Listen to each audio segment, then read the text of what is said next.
Okay, guys. Buksan tayo ng parcel. Galing na ba na?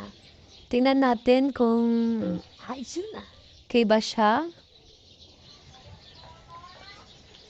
Ito, ang ganda ng balot.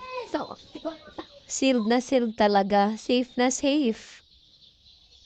Thank you sa seller nito. Ayun na, excited na ako magbukas.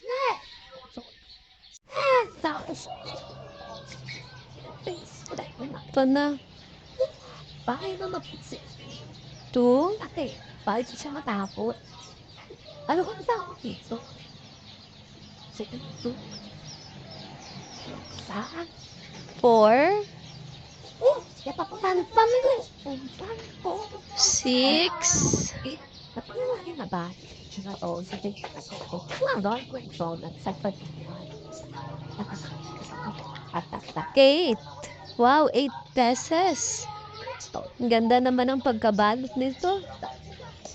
Kaya, bili na kayo, guys. Mura-mura lang ito.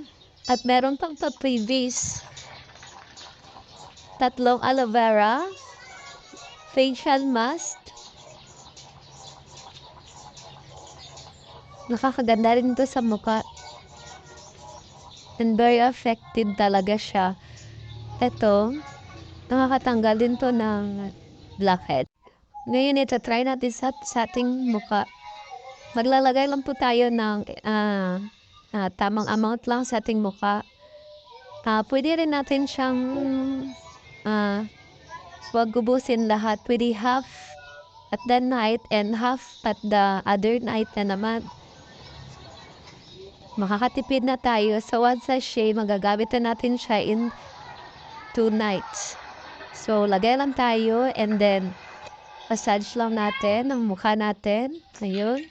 Para mas lalong moist talaga at para firm yung ng mask natin.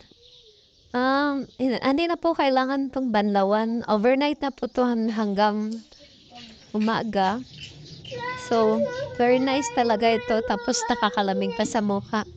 15 minutes, 20 minutes bago mag-dry ito. And then, yan. Ganda. Famous. Nakakakinis na mukha talaga. Effective talaga siya, guys. Kaya, bili na kayo. At ang mura pa talaga niyan. Ayun. Diba?